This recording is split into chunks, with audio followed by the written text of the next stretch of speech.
Hello, my name is Godswill Nwasu, and today I have the dubious pleasure of giving you guys a brief overview of my research with Dr. Clay Clark. And this research is centered around caspase, and for my research, I did it on the effects of pH on caspase, or caspase allostery on the pH dependence. So when I say the word cancer, what comes to your mind? For most of you out there, you're probably thinking, oh, my coworker got cancer. Oh, my grandma, my friend, my cousin. The truth of the matter is, cancer cells do not care who you are, where you're from, how old you are, or what age group you're at. It will come after you, as is the case as this little baby right here. I'm sorry if this is a little bit too graphic. So, a little bit of background knowledge. What causes cancers? The truth of the matter is, there is a variety of things out there that can cause cancer.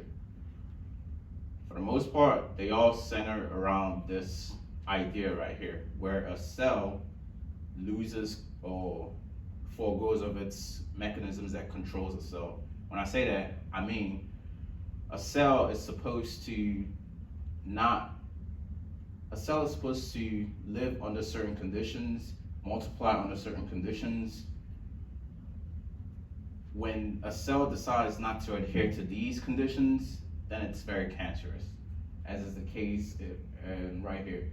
So when most cells need growth factors to grow. A cancer cell will make its own growth factor.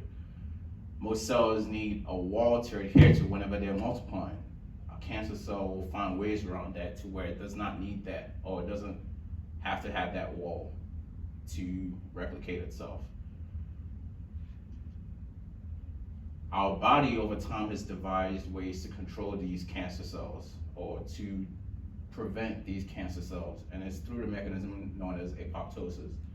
And this mechanism, apoptosis, is induced by enzymes called caspases. Now there's different kinds of caspases. I'm not going to go into that. Caspase like 2 through 10. For today's research, I based it around 3, 6, and 7, with node centered around node 43. So, the methods for my experiment, I had to culture a strain of E. coli, purify it, and then using an activity assay, conduct an activity on different or varying pH levels to see the effects of different salinity on the activity of my enzyme, the enzyme being caspase. So this was the first step. Here is where I cultured my E. coli, and then I made them resistant to ampicillin. That way I can select specifically for that E. coli cell that has my protein of interest, caspase or enzyme. After I grew it on 37 degrees, which is where most cells tend to multiply better at, so I expressed my protein using IPTG and made sure it was under cool condition the whole time. That way my enzyme is still functional and not denatured. After growing my cells in a culture, I lysed them to expose my protein using the sonicator. And then I proceeded to separating my enzyme from the rest of the cellular debris, such as the cell wall, Golgi, all that. So I just want my enzyme. And I did this using the histag column. So a histag has it has multiple spots where enzyme can bind to. And when my enzyme is bound to this, everything else flows through the column except my enzyme or protein, which is attached to the his tag. Using illusion buffer or illusion, which has a higher affinity for binding to the column than my protein, I put 50 milliliters of illusion imidazole through the column so that my protein would flow through, and now I have a sample of my protein in a jar. And then to further, so now my protein is also in this imidazole. And to separate the protein from the imidazole, I used the process of dialysis, which is porous to imidazole, but not to my protein. And through osmosis, I should have a very, very concentrated fraction of my protein inside the imidazole bag. Inside the dialysis bag, and then the outside would be imidazole.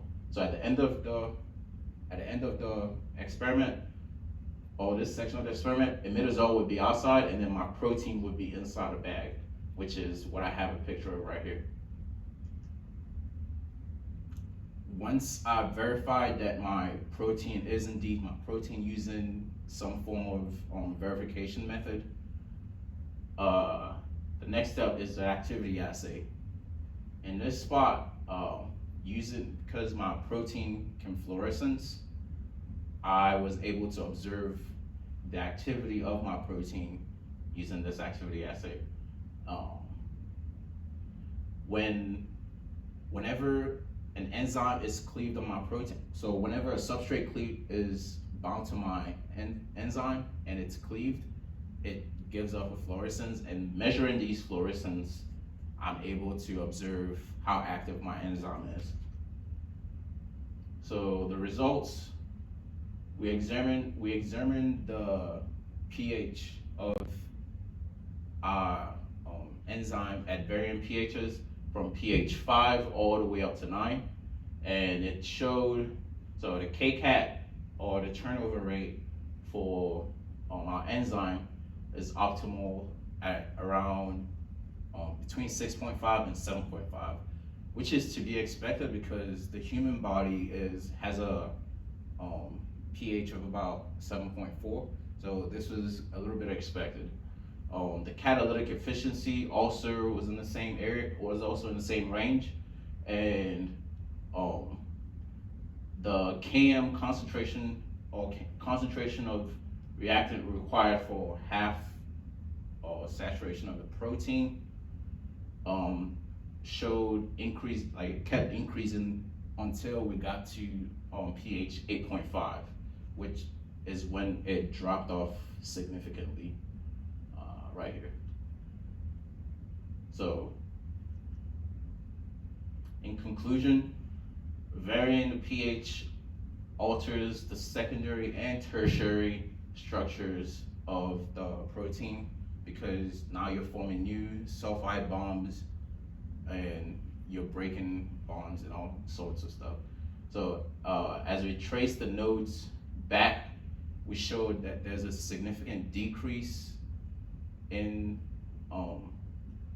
the observed CAM. I should have said this earlier also. I didn't just do this for node 43, I also did it for node 53 and 52. And each of those nodes has a different time frame. So as we trace the nodes back, we show as we go back in time, we show a decrease in CAM. And probing these conditions gives us a better insight as to how we can, probing these gives us a better insight as to how well our enzymes, being the caspase, functions, and under what conditions they function properly. And this will allow us to better regulate the mechanisms that control the preventative measures of cancer. So, does anybody have any questions? If you do, please feel free to email me and I'll gladly respond to your question. Thank you. And I'd like to say thank you to Dr. Clark and the graduate students that are in his lab, as well as my fellow undergrad students that are in the lab as well. Thanks.